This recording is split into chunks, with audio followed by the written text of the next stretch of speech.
The following podcast contains strong language, substance abuse, and themes of suicide. Listener discretion is advised.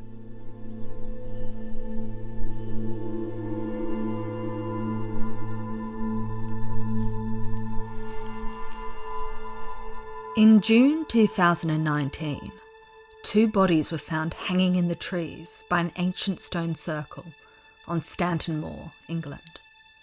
The grisly discovery was made by a man walking his dog. But by the time the police arrived, the bodies had vanished. All that was left were 2 ropes hanging from a silver birch. Reporters dismissed it as a cruel prank, and with no significant evidence, the case went cold. But what wasn't reported was the discovery of a micro SD card at the scene, containing a year's worth of sound recordings. An unedited, unfinished podcast investigating the occult. And last week, I was sent the tapes. You have to have the big fear, death on your doorstep. Here's the 9 ladies, stone circle. I don't know what we're chasing, fame maybe. It's on a feeling. You might find out more than you want to know. You might not be able to handle it, and it could scare the hell out of you. This is real adventure, isn't it? It's in the middle of fucking nowhere. Stone circles, boarded up churches. I tell you, magic's real. It has to be. We started this podcast, it kind of got away from us a little bit. Very quickly, things keep happening. Full-scale search of the surrounding moorland area. I saw 2 blokes' bodies hanging. Black magic. You'll not only lose your mind, you lose your soul. I believe in magic. My name is Susannah Edwards, and this is Bodies in the Trees, the last recordings of the Unknown Book Club.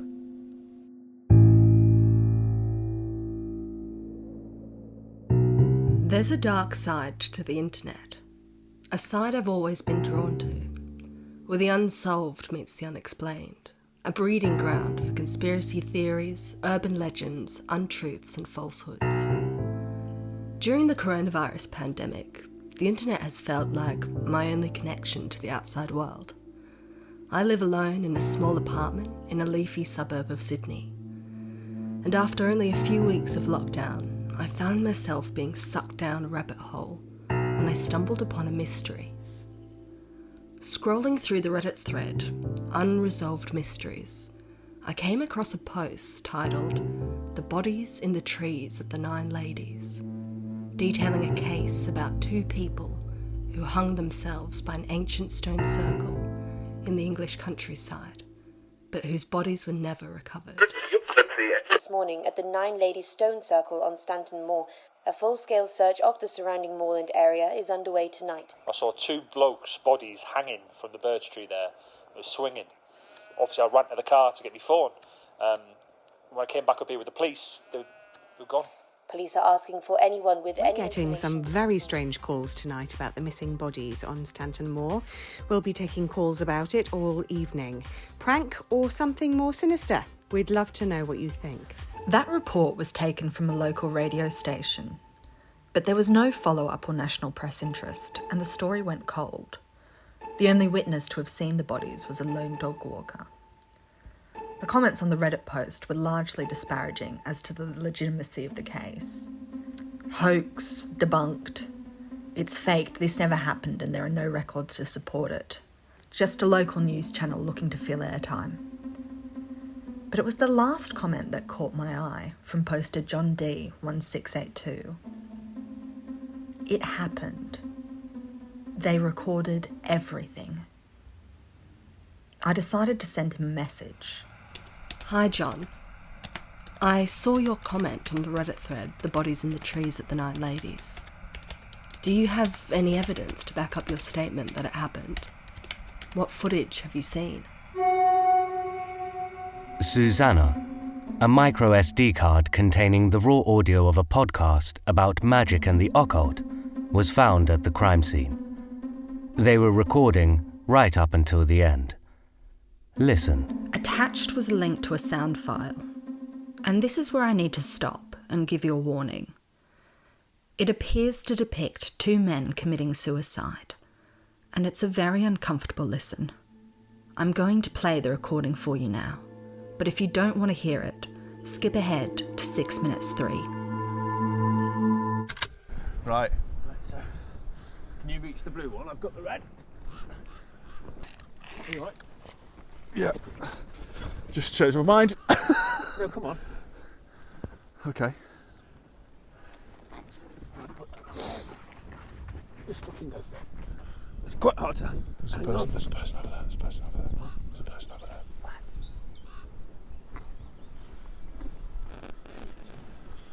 It's just there. Ready? 3, 2, 1.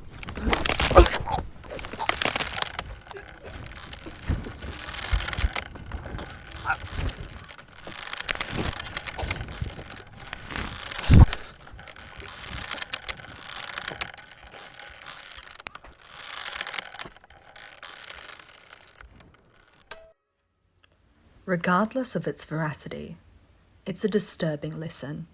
If it is faked, then why? John, this isn't conclusive evidence. Where did you find this? Wrong question, Susannah. Listen to the rest and instead ask, where are the bodies? Where are the bodies? I've learnt a long time ago not to trust the word of an anonymous source on an internet forum. But John D1682 wasn't just paying lip service. He attached a link to a Dropbox folder containing a huge batch of raw audio files, an unedited podcast about magic and the occult. The clip I just played you is the tip of the iceberg. There are a myriad of interviews with witches, wizards, doctors, druids, real people, spanning the year leading up to their apparent deaths. While I doubt the validity of bodies vanishing into the ether, the fact is, this podcast exists, and the dates of the recordings correspond with them being at the Nine Ladies on June 9th, 2019. My first thought was that I should turn this over to the police, but I know from experience that they pay little attention to a girl on the other side of the world with a conspiracy theory. And maybe it is a hoax, but I've started listening to the recordings that John sent, and I think there's more to this story than meets the eye. So, we're going to get to the bottom of this, together. But to fully understand what happened that night, we need to start at the beginning. Over the course of the next 6 episodes, we're going to retrace their steps, from the first recording to the last. If it was a hoax, then why? And if it wasn't, then where are the bodies? Hello, welcome to the Unknown Book Club. Hello, welcome. Welcome. So my name's Jake, and this is... My name's Jordan. Good start. So, what we're going to do, this is a book club, but it's not a usual book club. It's a book club where we're going to try and find unusual books that you might not necessarily have heard of. I don't know, local folklore, untold tales, ghost stories, you know, dark, creepy stuff. 70s cookbooks.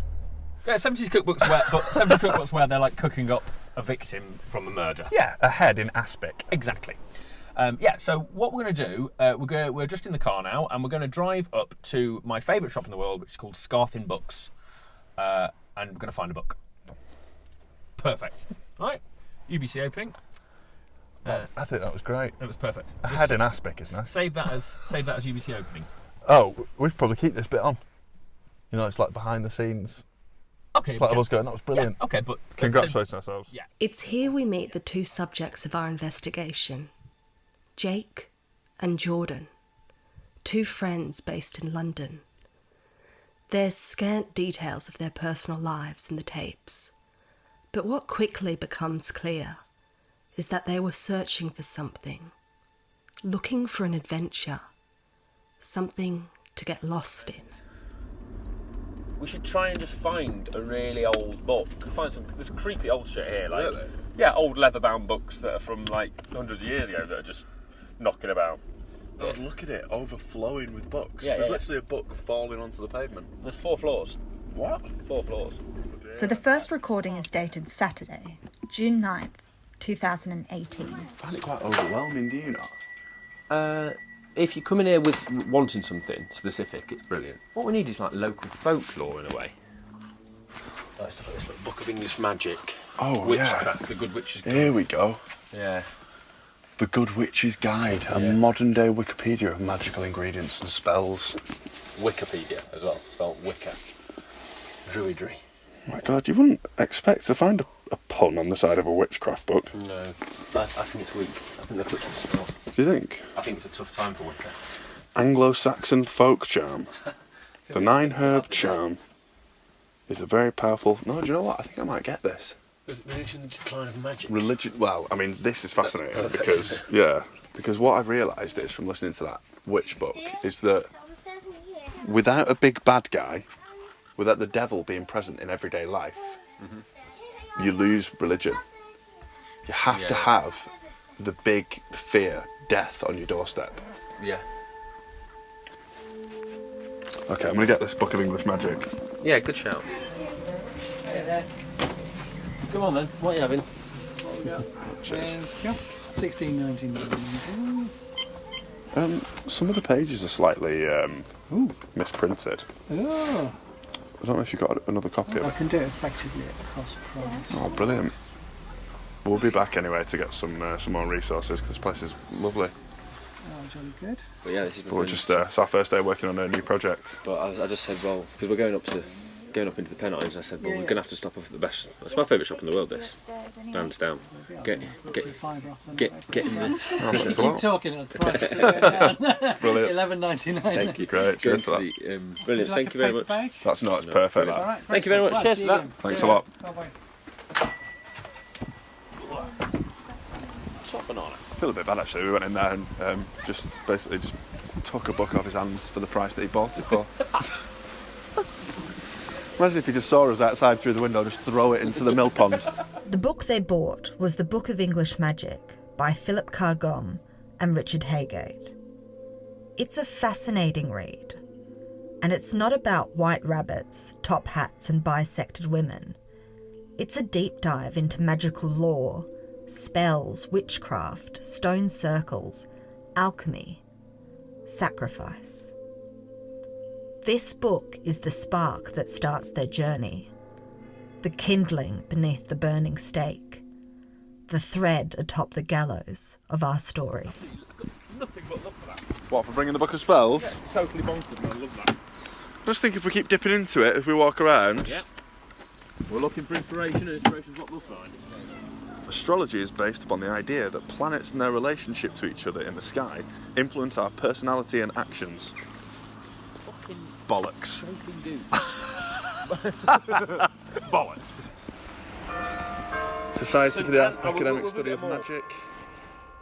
Their next stop is Buxton, a Roman spa town at the foot of the Pennines, a mountain range in the north of England.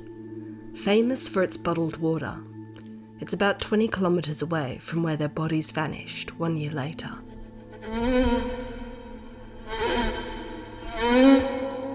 Chapter 1. Hooked on a Feeling. Okay, Google. What's the weather like in Buxton this afternoon? Today in Buxton, it's predicted to be 16 degrees and cloudy. Perfect. Currently, it's 16 and cloudy. Oh. Tomorrow, it's 16 and cloudy. Every day, 16 and cloudy. They arrive in Buxton in search of a magic shop. You don't know if there are any sort of magic shops or spiritual shops or anything around here? Yes, you go up to the marketplace, you take in your next turning into your left. Okay. Yeah. Anna Misha's Magical Emporium is a quaint little store down an alleyway off the marketplace. With a vibrant purple facade, it's filled with magical artefacts and wouldn't look out of place in a certain book about a boy wizard. Magic. It's an amazing little magic shop. Smells. I wish you could. Oh, look at this. Not for sale. A taxidermied raven. God, it's scary, that, isn't it? There's two of them. Does that make it a murder, or is it a pair? Genius. They strike up a conversation with a shop assistant. Arnemisha. What's that? Tell us about it. Well, that's the name of this shop. Oh, here? That's the name. Well, it's the local goddess, Celtic goddess. Oh. I'll show you way back thousands of years ago, she was worshipped by the local Celtic tribe. Wow. And it was the Caraveltavi tribe, Celtic tribe, that worshipped the springs here. She's not very well known at the moment. We're trying to never heard of it. Yeah, this is the thing. What are you doing for the rest of the day? Huh? What are you doing for the rest of the day today? Well, you don't fancy being interviewed, do you? At any point? Not Not very relaxed. Because I'll be shutting up in a minute. If you want. I could be interviewed if you want. Yeah. Just you seem very knowledgeable and passionate, and that's exactly Well, it. I am passionate about Arnemisha. Yeah. Yeah, if you want. Be great. Yeah. We'll be back in 15 minutes. Yeah. We'll see you in a minute. Thank you. Thanks a lot. Nice to meet you. Where did we leave the car? That's a good point, isn't it? I think it's a bit far actually, but maybe we could repark. Go quick and then bring it back up here. He's all we're after. We wanted an expert in local folklore. We found it, and we found him by going into a shop that looked cool, a toy shop. Asked them where we'd find some magic shop. They pointed us to them. Done. We're off. With no planning or preparation, they've somehow got an interview with a wizard. I am pagan and I'm Celtic pagan. I began to realise when I was coming up here, that there's much more here than you can see. And there's not, the problem with the history is it's very patchy. There's bits here and there. You've got to try and source all these patches. There's a mystery in a sense. Yeah, and you've got to try and piece them together to create some kind of a picture. But it's very difficult because there's just not much information. You could say you'll see what you want to see, but I don't think it's that. I think it's because it's like, for a start, Arnemisha, her name translates as she who dwells by the sacred groves. And the sacred grove being grove of trees, silver birch trees. Now, silver birch trees are very special in many different ways. In paganism, the silver birch is feminine. It's also protective, and that stands to reason for Arnemisha. And the silver birch is also known to be frequented with what they could term as fairy craft or fey craft. I used to watch this programme called Joshua Jones, and there's an episode where they find an old chest, and in the chest there's a secret drawer, and in the secret drawer they find a map that says, and it's a map to buried treasure, buried silver. And they go all the way through the episode of this programme with these kids trying to find this treasure, and it turns out at the end that the treasure is silver birch. It's not silver, it's silver birch trees. Now you'll see trees from your house, Fiona. Silver birches. So we got our silver after all. So from a kid, I've always, so when I remember first seeing one, these big white, tall trees. Yeah. Yeah, they're very elegant trees. Beautiful, Yeah. really beautiful. Silver birches are elegant, slender trees with shining white bark and branches that stretch out to spindly fingers.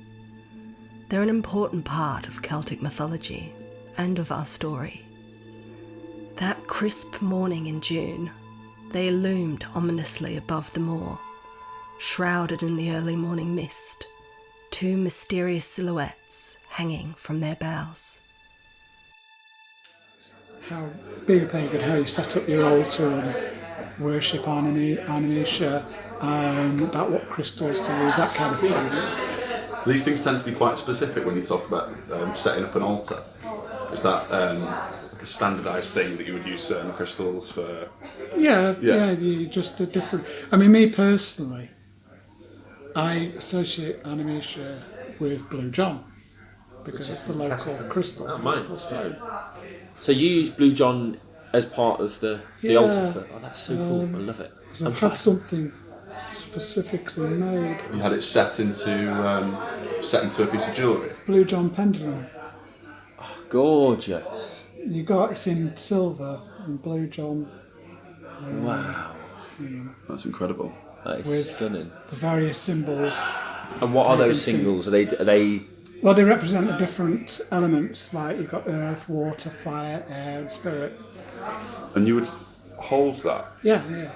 my sort of beliefs about it, I run very, very deep in that respect.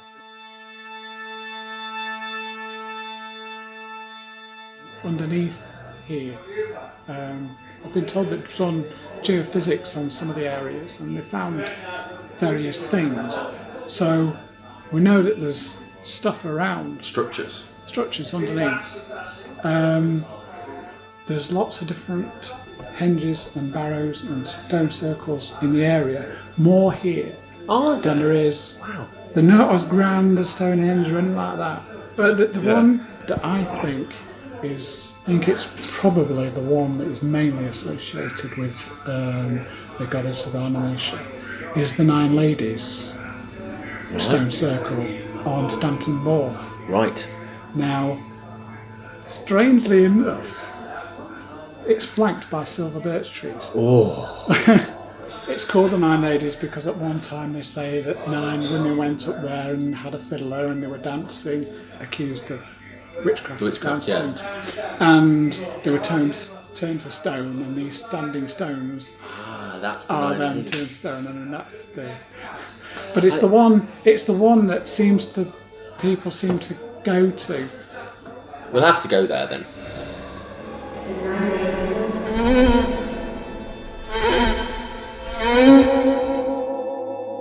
They walk into a bookshop and buy the first book that they pick up, which just so happens to be about magic, then drive into the Pennines and stumble upon a wizard. I don't know what they were looking for, and I don't think they did either. We don't even know what we're chasing here, listeners. We're just... I don't know what we're chasing. Fame, maybe. Hooked on a feeling. Hi, I'm believing. Ooga chaka, ooga ooga. I can't stop this feeling deep inside of me. Girl, you just don't realize what you do to me when you hold me in your arms so tight. You let me know everything's alright. And I'm hooked on a feeling. God, I hope I didn't awaken anything ancient from this book when I clapped on it. Blue John is a blue and white or purple and white gemstone which is semi-precious. It's on a par with amethyst, it's not up there with a diamond. But there is one thing that makes it special. It is only found in this hill. There's nowhere else in the world you can go and find Blue John except this hill we're inside of. So that is one of the rarest gemstones in the world. They've driven 15 kilometres north to the Blue John Caverns. We are currently 280 feet or 95 metres underground.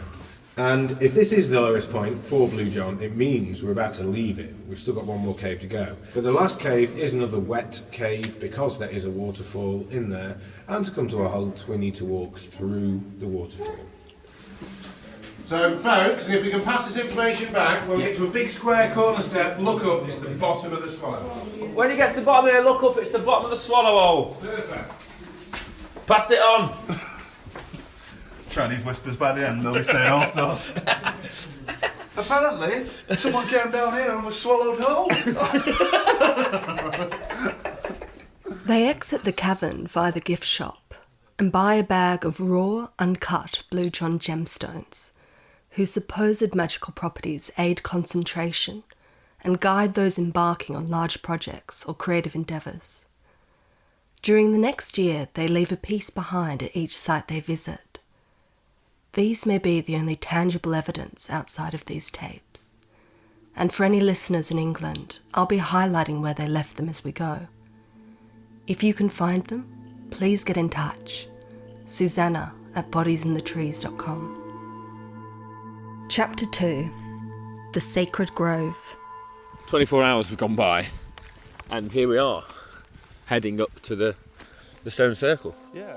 The 9 ladies sit in an isolated pocket atop a vast moor, the only clearing in an otherwise densely populated woodland, with squirrely paths that lead to hidden sheer cliff drops and dead ends. The story goes that 9 women were turned to stone as punishment for dancing on the Sabbath to the sound of a fiddler. A 10th stone, known as the Kingstone, represents the fiddler and stands alone to the southwest of the ladies. According to local legend, he springs to life once a year to play for his captivated audience. Just gonna have a wee. Yes, I could do with one as well. Let's just have a wee on this rock here. I'm just gonna have a little check around this corner. Yeah, we're absolutely fine. Piss anywhere, me. Do you know what we don't do enough? What? As adults? What? Like explore anything that's not a path? Yeah. Like climb up there? Yeah. Yeah, I kind of feel like that as well. But I feel like it's at the point where you start buying your own trainers. That's probably it. Stay on the path. I think you've nailed that. But this way lies adventure. Yeah, but these are like 70 quid. Right. Now that is a path I'll walk down. Are we going through? Is this the way we need to go to? Yeah, I think so. You are joking me. So just for the podcast, we're walking into a yeah. sort of little, I don't know, what's this, a glen? What would you call this? I don't know, a fairy glen, a little... I think a fairy glen is a great description of it. It's quite like, you know what it looks like? It looks like the bit where you go to get the Master Sword on Zelda. Now there's a weird sort of like stone structure. Oh God, fucking hell. Shit! Whoa. Look at that. So we've hit a ravine. Fuck me, That is a fucking massive drop. Massive. Like a really big drop. And it, completely unprotected. I mean, it like, literally completely unprotected. You just walk down there, no problem. Yeah, it just falls away. Glad we didn't climb over that thing, would have been fucked. Jesus Christ, yeah, can you imagine? Yeah, fuck. Yeah, the bit we were talking about climbing over, which you don't do as an adult, we would drop straight off the other side of it, down. How far is that, Jake? 40 feet? 50 foot, yeah. 50 foot? Wow, that makes your balls fizz, doesn't it, looking over there? Right, we should probably get back on the path, actually, to get to the circle. This is the 9 Ladies Stone Circle. So you just type that into Google Maps, listeners, you'll be able to see exactly where we are now. But basically, we've come in along the path off the road. Yeah. And we've just come up into the woods, but actually we need to keep going along the path to get around to the little break in the trees where you get to the 9 Ladies Stone Circle. So, a small early Bronze Age stone circle traditionally believed to depict 9 ladies turned to stone as a penalty for dancing on Sunday. We're here on Sunday. On a Sunday? Oh, someone's etched the word Jake into the picture. Holy shit. They actually have. Wow. That's quite scary. Yeah, there's been a lot of serendipity going on. A heck of a lot. I'm still a sceptic. I just want to put that out there for listeners. Don't get too alarmed. This is we're walking along what looks like an old riverbed. Very peaceful up here, actually. It's beautiful, isn't it? I feel more peaceful here than I've felt anywhere. There we go. In a strange way. This doesn't feel very sort of oppressive up here. Very sort of much. We're out on a sort of on a moor. Yeah, in the middle of nowhere. Absolutely in the middle of nowhere. A lot of these places we visited would be the places that you'd kill someone. Yeah. Some voices down there. But this what do you mean by that? You mean that you wouldn't find anyone? It seems like a really good place. If you wanted to, off someone, you'd take them out here. Well, that's exactly what Myra Hindley and the Moors murders, what's exactly. His fucking name? Ian Brady. Ian Brady. Maybe that's what we could do if we don't manage to. I don't know. If we don't manage to find anything interesting up here, we'll just kill each other. Yeah, we could just kill each other. Yeah. That can be a sort of life imitating art. Are these silver birch in front of you? I think they might be. Jake and Jordan continue to walk along the dried out riverbed, carved out by water flowing from the melting glaciers of the last ice age, flanked either side by towering silver birches, guiding their way to the ancient stones. 9 stones which have stood in the same place on a bracken moor for over 3,000 years. 9 ladies dancing. 9 silent witnesses to our mystery.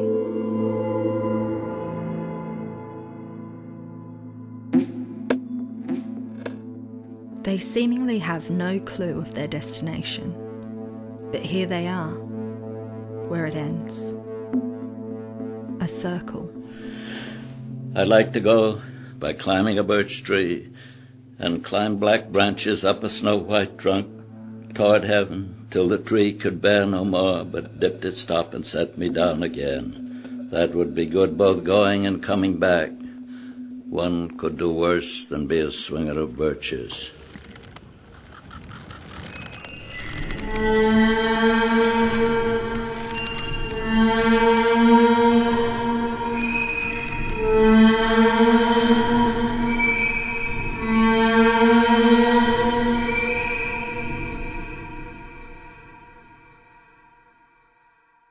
If you have any information relating to this case, please contact Susannah at bodiesinthetrees.com.